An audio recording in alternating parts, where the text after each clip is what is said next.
Good morning বন্ধুরা। আজ হলো 28 অক্টোবর মঙ্গলবার। আজকের সকালের বরাক উপত্যকা তথা আসামের গুরুত্বপূর্ণ বিশেষ বিশেষ খবরগুলি হলো: বিহারের পর এবার বাংলা সহ দেশের 12 রাজ্যে বিশেষ নিবিড় সংশোধন বা এসআইআর ঘোষণা করেছে নির্বাচন কমিশন। গতকাল রাত 12টার পর থেকে শুরু হয়ে গেছে সেই প্রক্রিয়া।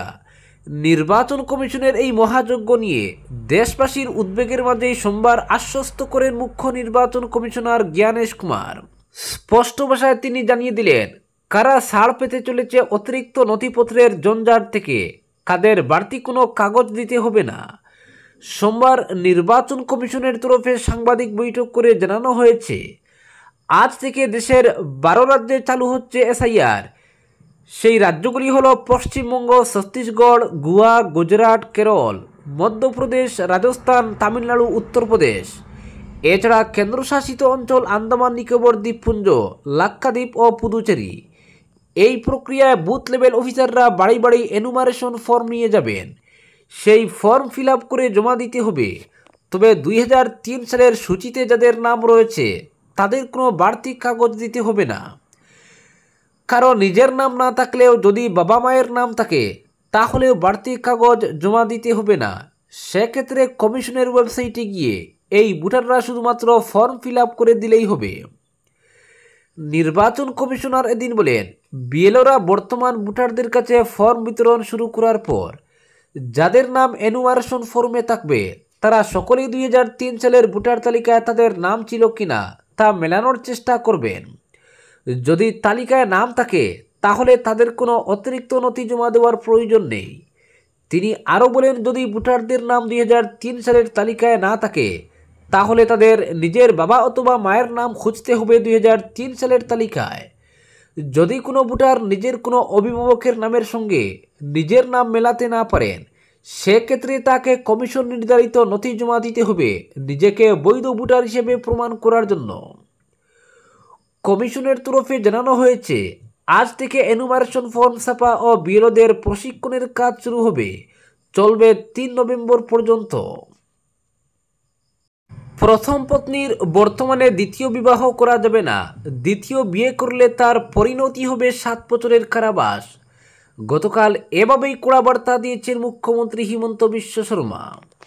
সোমবার গুয়াহাটির সরুসজাইয়ে অর্জুন ভোগেশ্বর বড়ুয়া ক্রীড়া প্রকল্পে আয়োজিত কেন্দ্রীয় অনুষ্ঠানে অসংখ্য ছাত্রীর উপস্থিতিতে মুখ্যমন্ত্রী ডক্টর হিমন্ত বিশ্ব শর্মা শুভারম্ভ করেছেন নিযুত ময়না প্রকল্পের দ্বিতীয় সংস্করণ।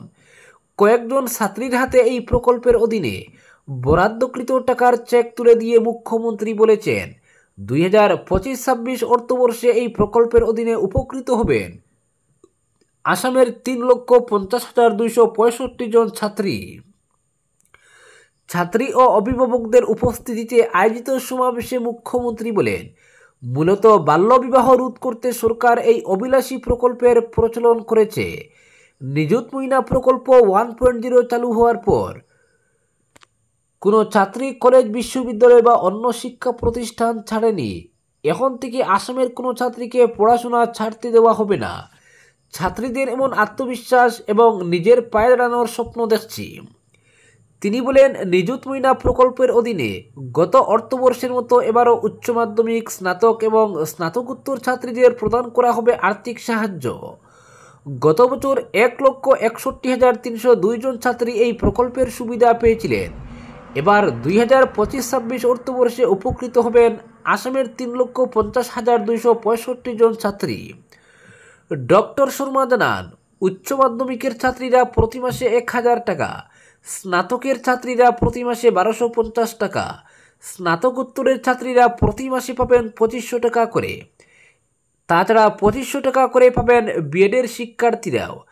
আগামী 10 মাস এই প্রকল্পের অধীনে সংশ্লিষ্ট ছাত্রীদের দেওয়া হবে নির্ধারিত টাকা।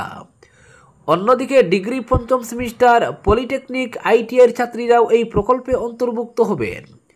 তিনি জানান, এবছর মাধ্যমিকের ছাত্রছাত্রীদের দেওয়া হবে 300 টাকা করে। আগামী 15 নভেম্বর থেকে পরীক্ষা শেষ না হওয়া পর্যন্ত তারা পাবে 300 টাকা করে। তাছাড়া আগামী ফেব্রুয়ারি মাসে নিযুত ময়না প্রকল্পের সঙ্গে সরকার দেবে উপহার ঘোষণা করেছেন মুখ্যমন্ত্রী। প্রসঙ্গক্রমে মুখ্যমন্ত্রী বলেন, বাল্যবিবাহের মতো বেদি আসামের সমাজ জীবনকে ধ্বংসের দিকে নিয়ে যাচ্ছিল। আসামে এমন বহু মা বাবা কিংবা অভিভাবক আছেন যারা 12 বছর বয়সে নিজেদের মেয়েকে বিয়ে দিয়ে দিতেন।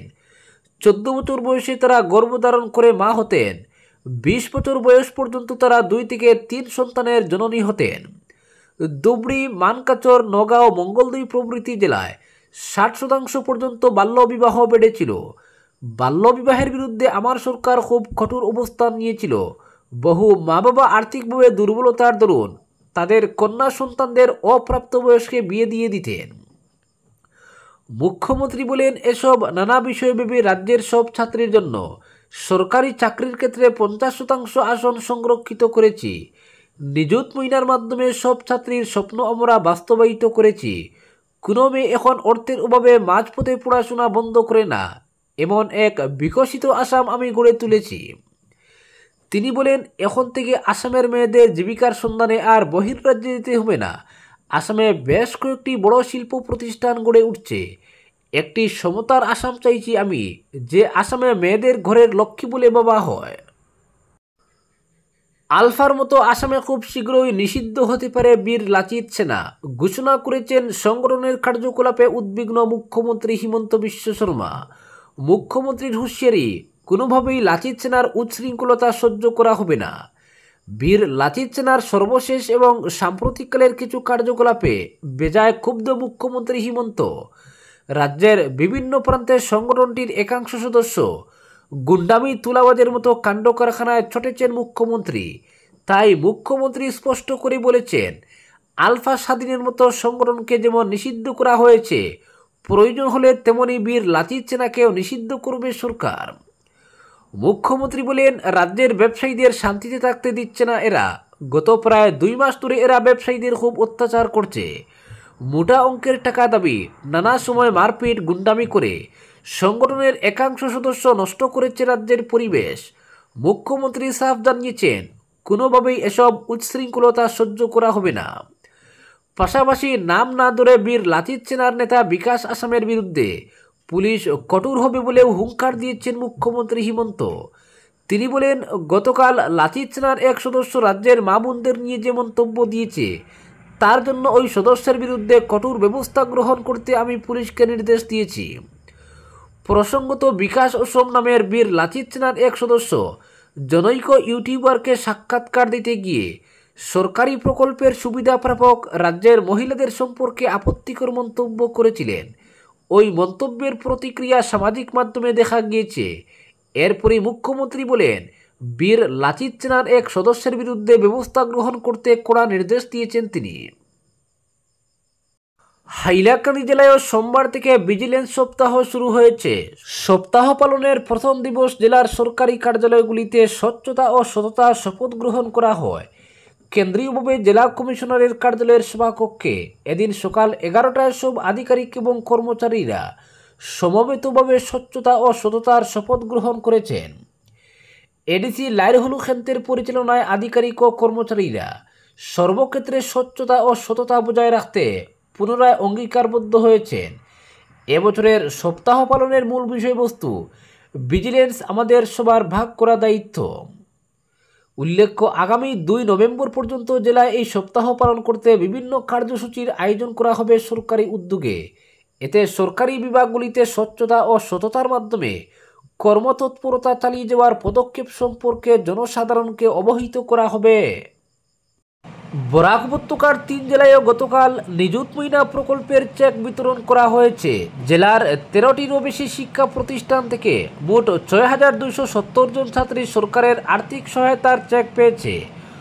অনুষ্ঠানে প্রধান অতিথি শিলচরের সাংসদ পরিমল শুক্লবৈদ্য এই প্রকল্পে জ্ঞানের বিনিয়োগ বলে আখ্যায়িত করেছেন। বিশেষ অতিথি রাজ্যসভার সাংসদ কোনাদপুর কায়স্থ ছাত্রীদের নিরন্তর অধ্যয়নে উদ্বুদ্ধ করেন। শ্রীভূমি জেলায় রাজ্যের মীন, পশুপালন ও পশু চিকিৎসা এবং পূর্ত বিভাগের মন্ত্রী কৃষ্ণেন্দু পাল পাতারকান্দি বিধানসভার অন্তর্গত সোনাখিরার স্বামী বিবেকানন্দ কলেজে আনুষ্ঠানিকভাবে ছাত্রীদের চেক বিতরণ করেন। অনুষ্ঠানে সহকারী আয়ুক্ত রাংবমন তেরন এবং কলেজের অধ্যক্ষ ও শিক্ষকরা উপস্থিত ছিলেন। জেলার 42টি উচ্চতর মাধ্যমিক বিদ্যালয়ের 5,487 জন ছাত্রী এবং স্নাতক স্তরে 4,531 জন ছাত্রীকে এই প্রকল্পের চেক প্রদান করা হয়েছে। হাইলাকান্দি জেলায় 33টি শিক্ষা প্রতিষ্ঠানের 6,924 জন ছাত্রীর মধ্যে এই প্রকল্পের চেক বন্টন করা হয়েছে। হাইলাকান্দির এসএস কলেজে আয়োজিত অনুষ্ঠানে বিধায়ক জাকির হোসেন লস্কর, জেলা আয়ুক্ত অভিষেক জৈন, অতিরিক্ত আয়ুক্ত ত্রিদীপ রায়, বিজেপি সভাপতি কল্যাণ গোস্বামী এবং অধ্যক্ষ ডক্টর রতন কুমার উপস্থিত ছিলেন। উল্লেখ্য, দ্বিতীয় পর্যায়ের এই প্রকল্পে জেলার উচ্চ মাধ্যমিক স্তরে 4,353 জন, স্নাতক স্তরে 2,547 জন এবং বিএড স্তরে মোট 24 জন ছাত্রী উপকৃত হয়েছে। কংগ্রেস নেতা প্রিয়াঙ্কা খাড়গে ফার্স্ট ক্লাস ইডিয়ট বলেছেন মুখ্যমন্ত্রী শর্মা। কর্ণাটকের মন্ত্রী তথা কংগ্রেস নেতা প্রিয়াঙ্কা খাড়গেকে একজন ফার্স্ট ক্লাস ইডিয়ট বলেছেন আসামের মুখ্যমন্ত্রী হিমন্ত। আসামে শিল্প স্থাপনের জন্য প্রতিভাবান এবং সক্ষম মানুষের অভাব রয়েছে বলে খাড়গের কটাক্ষ সংবলিত এক মন্তব্যের পরিপ্রেক্ষিতে এই প্রতিক্রিয়া ব্যক্ত করেছেন মুখ্যমন্ত্রী হিমন্ত। সোমবার কর্ণাটকের মন্ত্রী তথা কংগ্রেস নেতা প্রিয়াঙ্কা খাড়গেকে তার বিতর্কিত মন্তব্যের জন্য কঠোর ভাষায় আক্রমণ করেছেন মুখ্যমন্ত্রী হিমন্ত। খাড়গের এই বক্তব্যে রাজ্য জুড়ে ক্ষোভের জন্ম দিয়েছে। রাজ্য সরকার এবং বিজেপি এই বক্তব্যকে আসামের জনগণ, বিশেষ করে যুবকদের জন্য গুরুতর অপমান বলে অভিহিত করেছেন।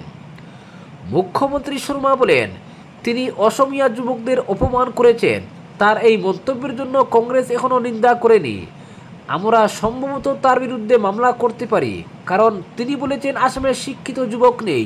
এটা আসামের সমস্ত যুবকদের জন্য অপমান।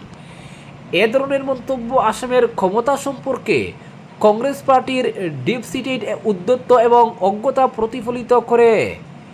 আজকের বিশেষ সংবাদ এখানেই সমাপ্ত।